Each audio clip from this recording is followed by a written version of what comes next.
your parents, your spouse, your children. You see their dark and their light side. You see their strengths and weaknesses, and you love them anyway. Why don't we give ourselves the same break?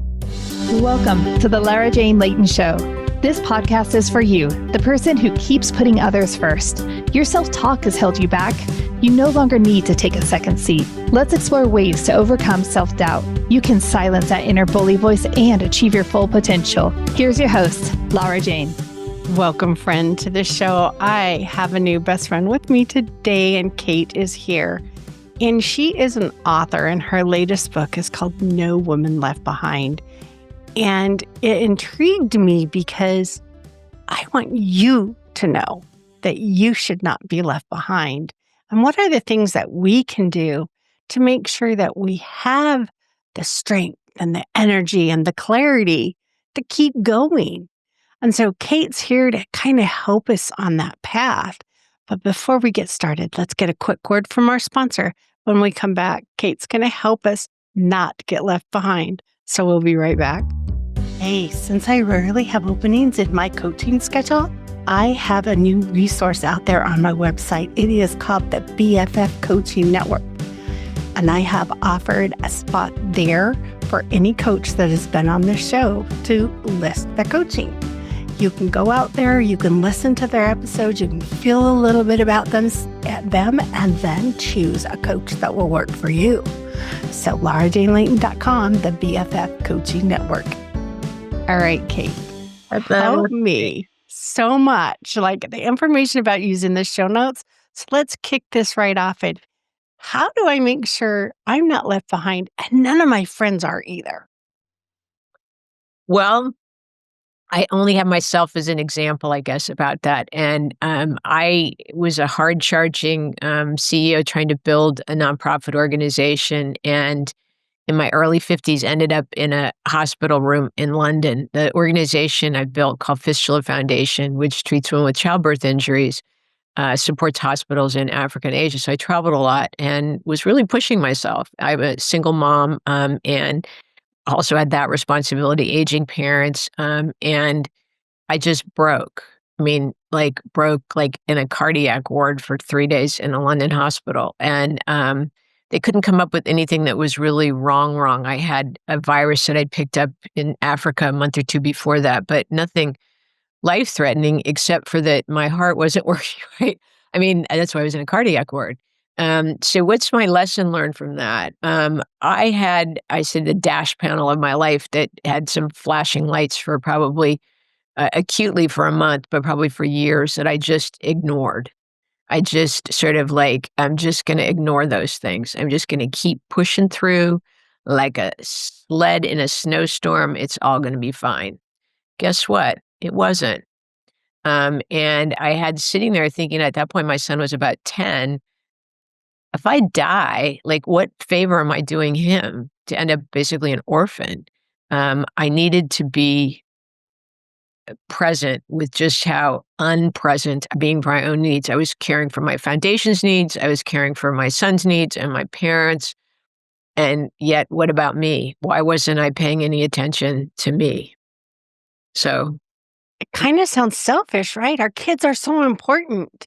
And without us, they are not going to make it. And our parents are important. And yeah, there's so much going on in our lives that's important, but they don't exist without you. I mean, if you're not there to help, where does it all go? well, that's exactly the thing. Was I think I thought I was on some kind of hero's journey, almost this sort of martyr, that I was putting all my energy into all these other people, because that's what a good person does. You don't focus on yourself, you focus on those you love. But what I'd lost was perspective, because, yeah, I would say generally love is a verb, and you show somebody you love by acting in their best interest. So I do believe love is in action. And it's how you behave and how you take care of those people that you love. But you also have to love yourself. And that doesn't mean narcissism. That doesn't mean you don't have mistakes you made. It doesn't mean you don't have weaknesses you work on. It doesn't mean you make mistakes. I don't mean self-love that is self-aggrandizing, but I mean just to take care of yourself. Because as I thought in that hospital room, I'm not taking care of anybody right now. Other people are having to take care of me. And I've lost the plot here. It isn't just, I can't center life on taking care of my own needs. Of course not. But I can't lose my own needs. I couldn't help my parents from a hospital bed. I couldn't run a foundation from a hospital bed. Um, I needed to just focus on, again, myself a bit without losing track of the fact that I also wanted to be present for other people. And in fact, it was that love for those other people and realizing, like, I'm not helping anybody here. I mean, this is like a ridiculous sort of martyr journey that's not helping anybody. To help people, the people I love, I got to take care of myself. What good am I to them sick? The answer is I'm not good to them sick, and I'm not good to myself either. But it's wild to me that I was in midlife to have to sort of learn that lesson in a very challenging way. But I learned it. So, what did you do? What was your first step towards regaining Kate?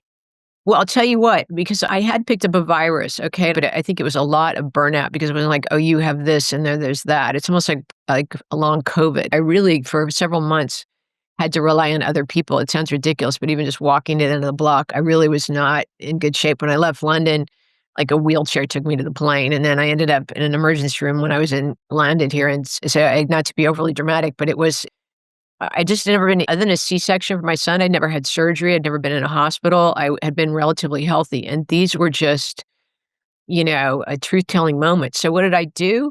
I talked to wise people. I started this sounds sort of flaky, but it wasn't, for me anyway.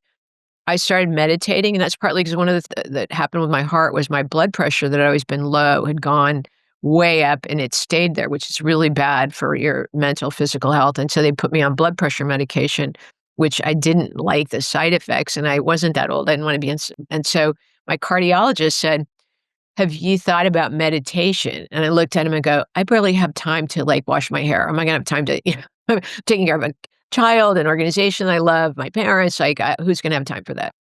And he looked at me and he said, "Well, I've been meditating, twice a day since medical school." I somewhat cynically thought to myself, "Of course you have. You probably have a wife who takes care of you full time."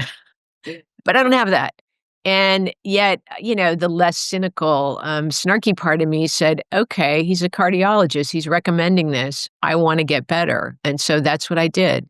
And he recommended it twice a day, Lord Jane, and I that was a little too much, so I only do it once a day. I do it every morning for at least 20 minutes, sometimes as long as an hour if I have the time, and it's been, transformative for me. Maybe not immediately, I would say it's just built over the last dozen years, but it's created so much more perspective, well-being. It's a way to also center my day on I matter, even if once I hit the ground, you know, going the rest of the day, I'm doing things for other people.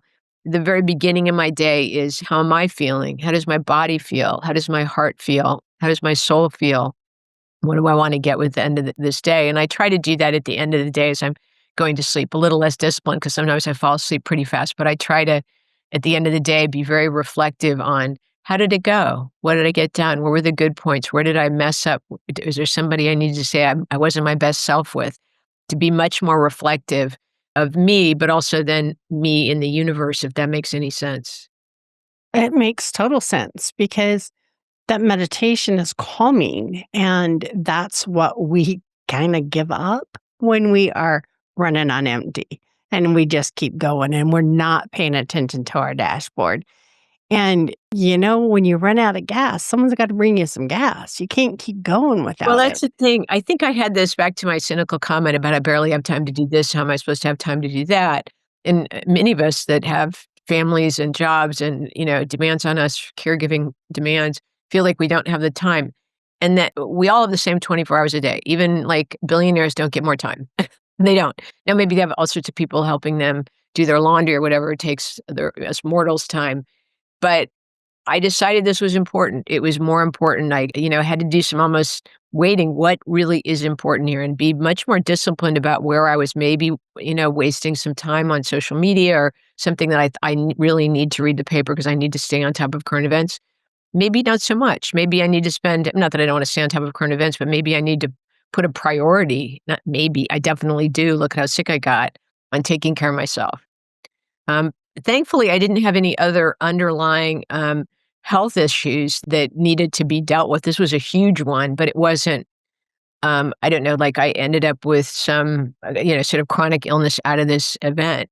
But I wasn't a spring chicken anymore, Laura Jane. It wasn't like this happened to me when I was 20. It happened to me when I was 50 or, early 50s. And I thought, I can't keep running like this. And it scared me, honestly, because my son only had, really one engaged parent, and that was me. And the thing that scares me most in life was there's sort of two things. One is that my son would die. That worst pain is there if there was something tragic would happen to him. But the other nightmare would be that something happened to me. Because then what happens to him? I mean, he could probably stay with my parents, but they were getting older. I mean, weren't going to be in his life forever. They're grandparents, not parents. And that also was very motivating because I thought, like, I need to take care of myself for him. And maybe I still haven't gotten over the I deserve to take care of me for me. Part of the way I sort of inverted that and motivated myself to take care of myself was say, I do want to take care of these people. I do want to, but that has to start with me.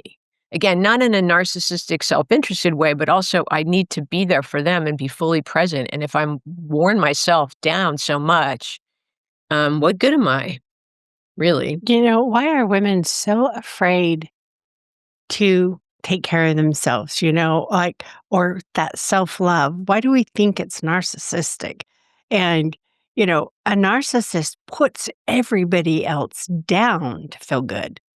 A Right. self loving person doesn't try to put other people down. They just love everybody the way they are, and it's okay.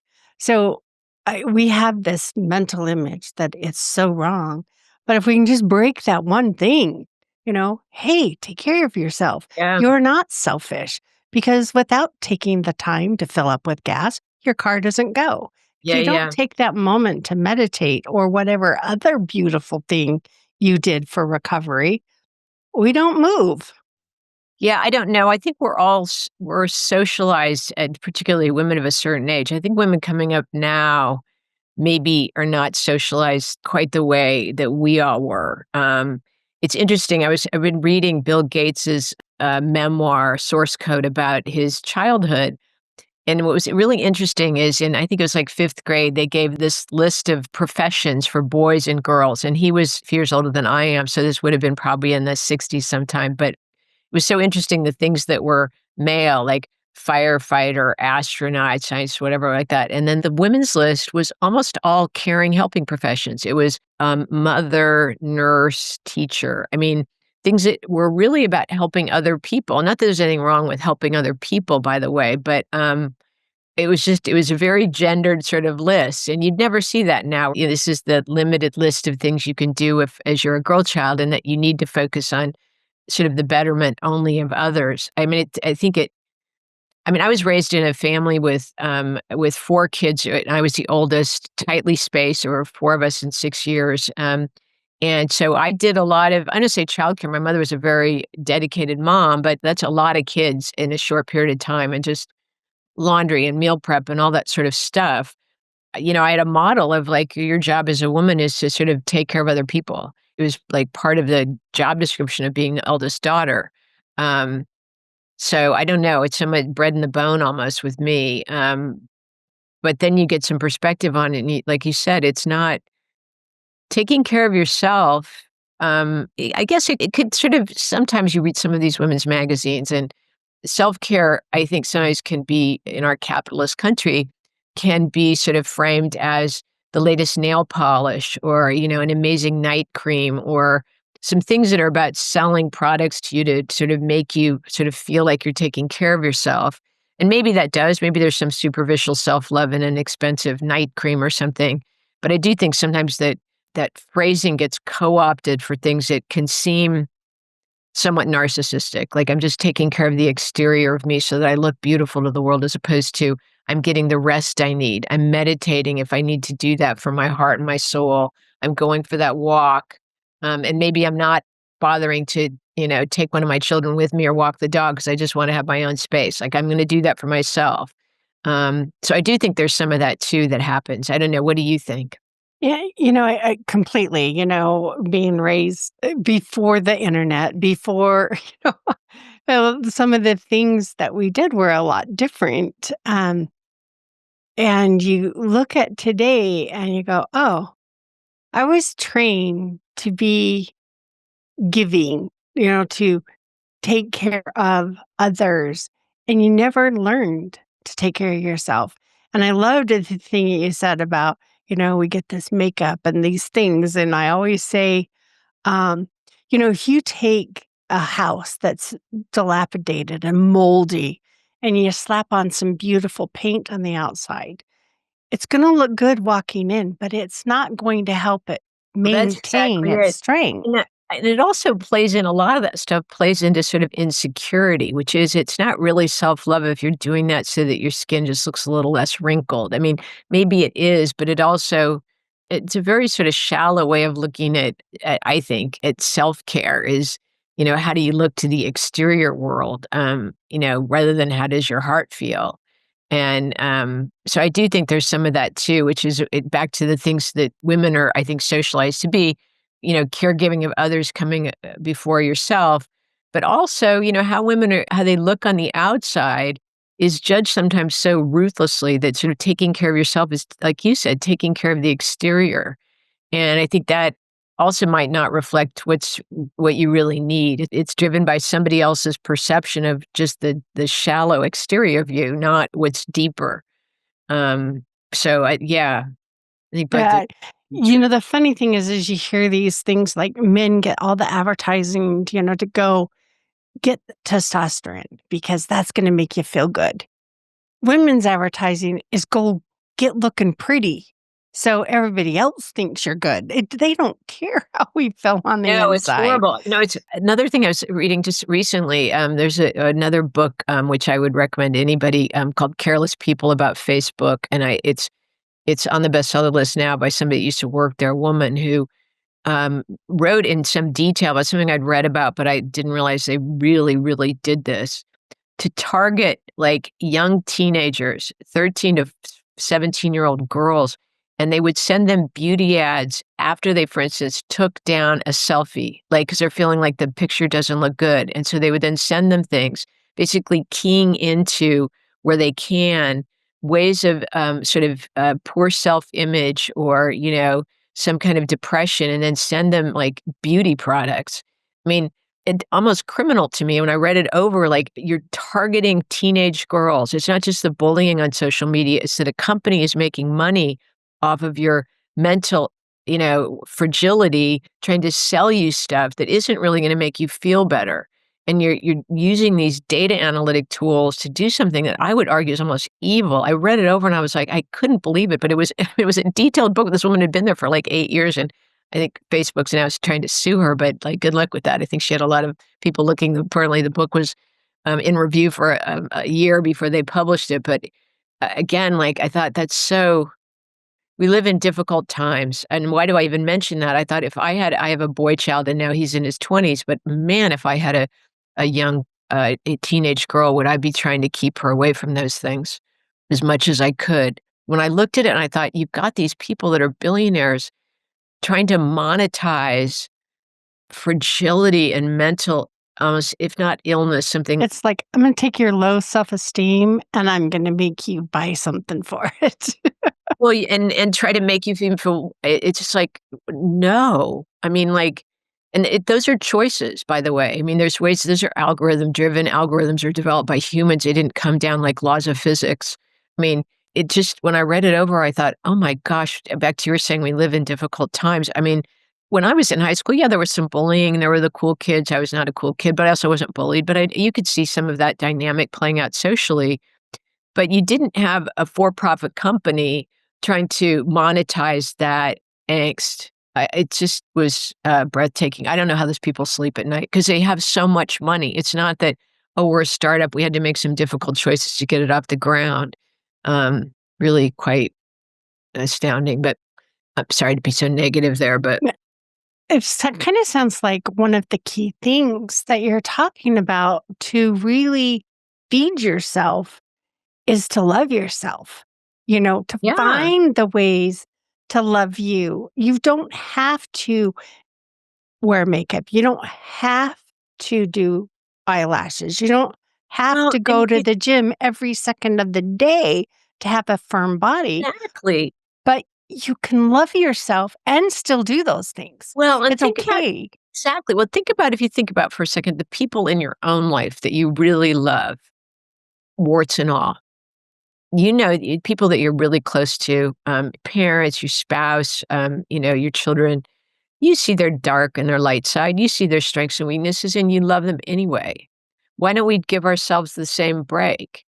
Also, I think unless you're outer directed and maybe somewhat narcissistic, you wouldn't be telling your teenage girl that she needs to put on false eyelashes to look good.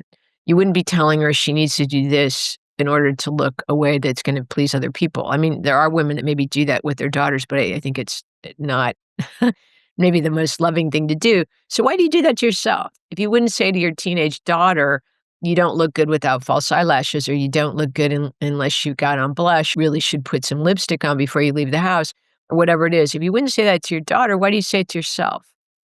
You know what I mean? Why would you use but unfortunately, and this is one of the things I did write about in the book, No One Left Behind. This was a different issue. It wasn't about my health, but it was about how I was treating some people on my team.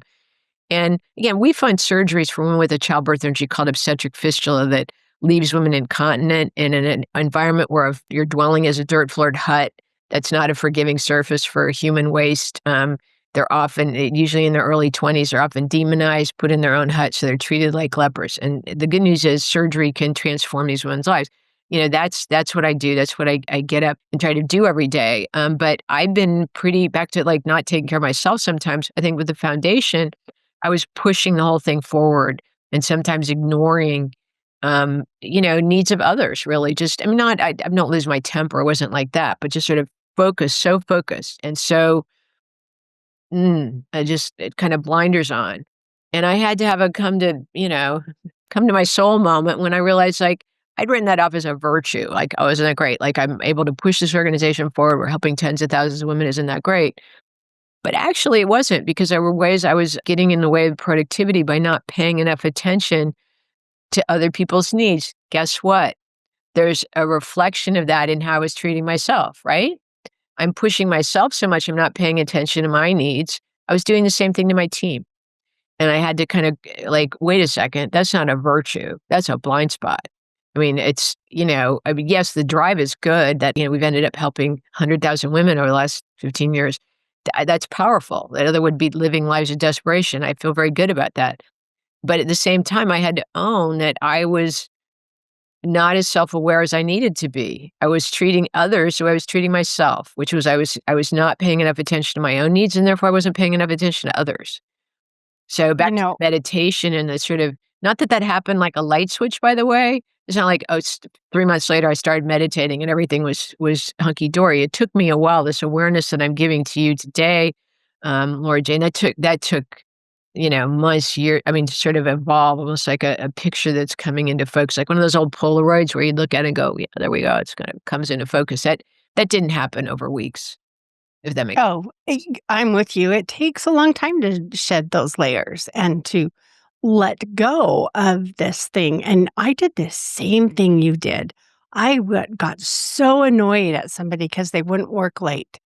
It's like, oh my gosh. Like, because I think I'm superhuman or whatever, like I can work forever and work is the most important thing. And I was putting my own negativity of give away your life onto these employees. And Yeah. like, no, you must know I worked my hours. That's not. And I would get just kind of like, I don't get it. What has happened to our work ethic? Well, it became a life ethic. They're taking care of their life, where I was out of balance and I was only taking care of one portion of my life, which was work. Hmm. That's true. Running and building an organization, we're doing about 30 times as many surgeries a year as when I took over, and we were in one country, now we're in 30, and I feel very good about that growth.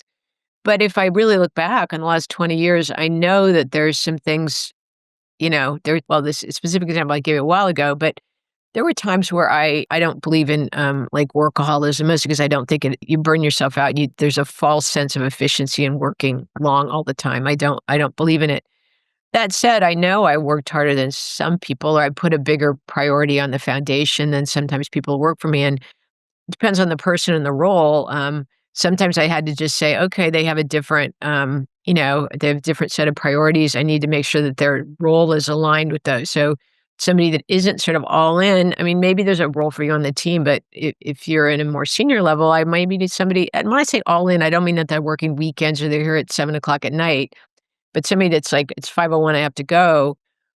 Sometimes that might not work. I mean, sometimes it will, but if it's really that, okay, let's figure out what you can do. But it might not be a more senior role in a growing organization just because we're small, but we have big ambitions, which means a lot of times it's not our field, it's not our time. We have to sort of show up when other people, need us to be there. And sometimes that's out of your control. But learning, it's so interesting, isn't it? Mhm. It is. And, I find that the more grace I give myself, the more naturally it comes to give someone else. And so, really, as much as it's hard to do, self care is so important because it's the foundation of your self love. It It is. is the thing that helps you love you. What Well, and then else it can you reflects do? out to other people because when you don't really love and take care of yourself, some of that may actually sort of bleed out in how you treat other people too.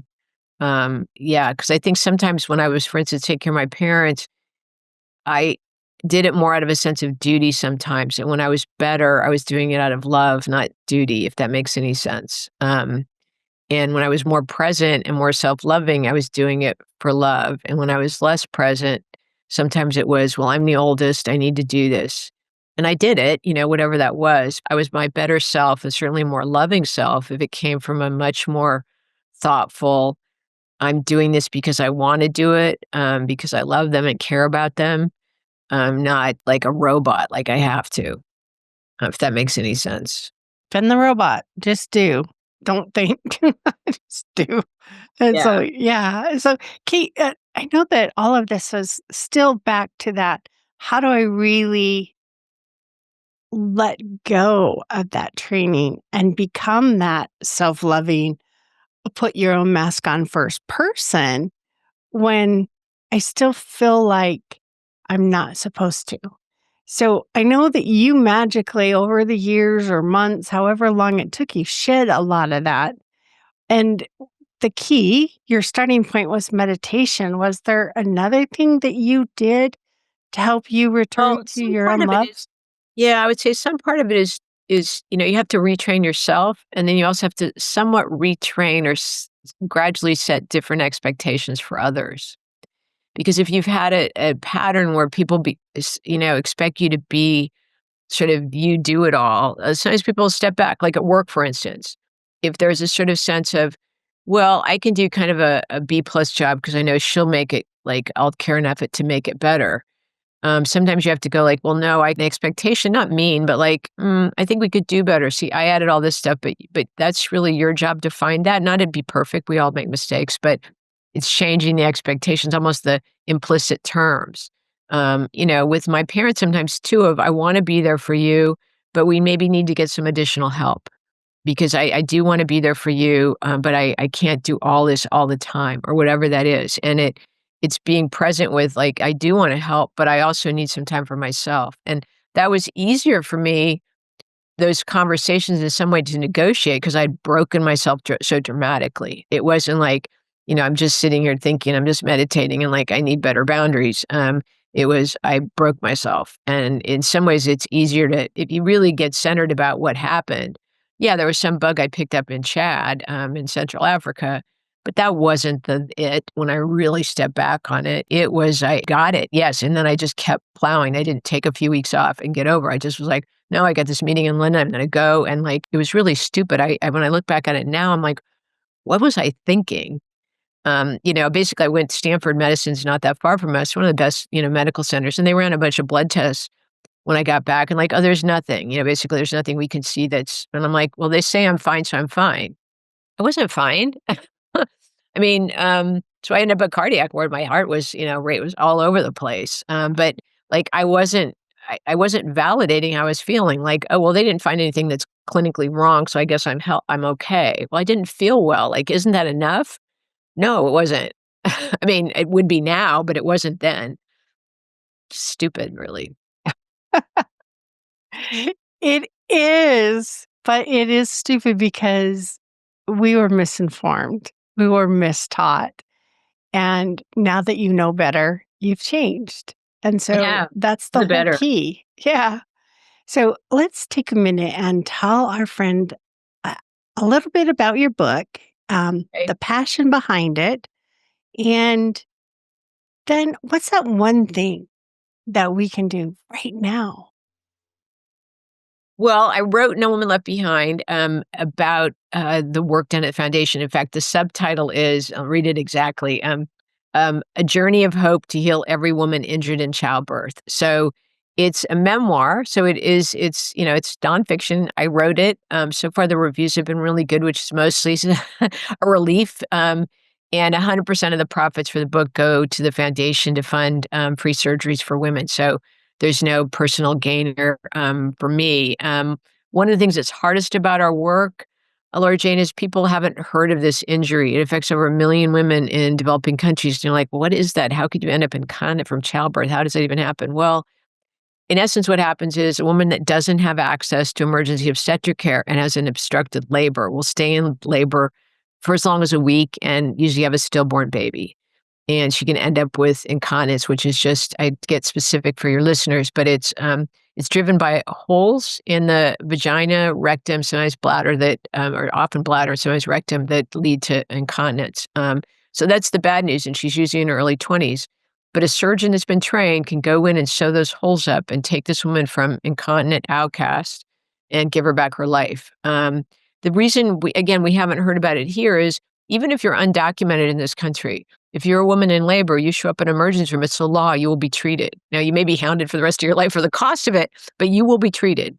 Your baby will be delivered. You will be given a C-section if your labor is obstructed. And that's not true in most of Africa. I mean, if you don't have the money, it's not going to happen. And there's just so few doctors. At least half the women in Africa give birth at home. So, and often that's not a problem, but if a labor is obstructed, it is a problem.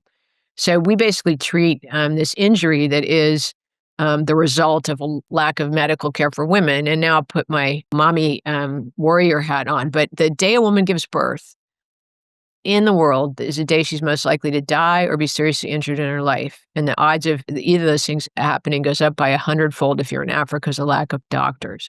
So women bring all of us into the world, and yet in poor countries, because poverty, I think, is sexist, as Justin Trudeau, Pierre was his dad anyway, in Canada said, it affects poor women worse. So we focus on getting these women treated. And so the book is largely about that. But as you can tell from my story about ending up in a hospital, there's elements of it about my own life and caring for my parents at the end of theirs. So it's mostly about the foundation and our work, but it's not wholly there. And as one of the reviewers said, I don't come off like a superhero. I come off as, yeah, because I'm not. I'm somebody trying to do some good in the world, and I certainly share stories of where I messed up, mostly because hopefully maybe those help somebody else with their own journey. Maybe a woman reads it and goes, "Oh my God, I'm not alone. That could be me." So I love it. that's what the book's about. What should we do this week to kind of bring back us to me? I know this sounds like the thing of the day, the two M's, motherhood and meditation, but if you'd talked to me 15 years ago and said, "Oh, meditation," I would have looked at you like, "Yeah, right. Sounds a little woo-woo to me. You're from California, sure." I mean, I would have been somewhat cynical about it because it has this sort of like, yeah, I'm just going to be still and like close my eyes and not do anything for 20 minutes, and that somehow is going to be life transforming. I don't buy it. And yet, if you do it as a regular, I would say practice, it makes it sound like tennis. You're gonna like get a better serve. It's not that. It's you get better at calming your mind down. At least for me, I got better at listening. I talked to earlier that I use those metaphors of like the dashboard with the flashing lights. But for me, it was more auditory. It wasn't visual. It was more listening to, again, the whisper, the voice that's saying, "You're tired, take a break." And the other voice that's like, "You don't have time for that. Shut up, be tough." And it's just giving that that voice just more space, that knowing voice. You know that voice that talks to you and you meet somebody and you barely know them and you go, "Oh, that's a good person." And you don't know why exactly, but your little voice says, "Oh, I like them." Sometimes there might be someone else you meet and you sort of have this different sense, which is maybe that person's hurting or maybe there's some damage that hasn't been worked out, and I need to be more present with that so that they don't hurt me or my family. I mean, and we have those voices, right? Not voices like we're schizophrenic, but those instincts. And I think sometimes those instincts that we talked about, Laura Jane, about taking care of ourselves, we have this society in our ears saying, take care of everybody else first, work hard. This is a country where working hard is like the dominant religion almost, like work hard, do, well. And those aren't bad things. It's good to work hard, and it's good to have purpose. But sometimes if that blinds you to what, your own needs, I'm mixing metaphors again, blinding and deaf, but having you ignore it. It makes sense. It's shutting off one of our senses. Yeah. Yeah. So, yeah, I think it's beautiful. And so that meditation kind of helps us to filter out the noise and tune into what really matters. Yeah, and A maybe dashboard. meditation isn't it. So if you're asking for like a bumper sticker or, something short, I'd say give your little voice a microphone. I think I said that at the beginning. And Yeah. I'm So, not necessarily to broadcast out to the world, by the way, but just so that you can hear it. okay. So, megaphone for our inner voice that makes it a little louder so we start paying attention. Yeah, exactly. I love it. So, what a beautiful way to frame it because it is like I use, that silencing the bully to become your own best friend. And that's what it is. It's turning that bully voice into that supportive, friendly voice that takes over so you no longer hear the negative one. Yeah, So it's the same thing. And I love it. So, megaphone, I'm going to get me one just to have it on the desk to remind me there you go. Well, you that have a nice microphone there. You can even say microphone. that works too, because I can turn up the volume. There you go. Right. I love it, Kate. Thank you so much for joining us today. Friend, Kate and I are not licensed medical or mental professionals. We're here for entertainment. Someone that wants to see you make your goals without all the roadblocks that we've run into. So, Right. yeah. So, thank you for joining and stay tuned for the next episode. Are you tired of waking up exhausted? You are not alone. If you're looking to take your life back, let's start with the simple step of adjusting your self-talk. Stay tuned for the next episode with your host, Laura Jane. Remember to follow the show so you don't miss the next simple step that you can use to feel more confident. And please leave an honest review.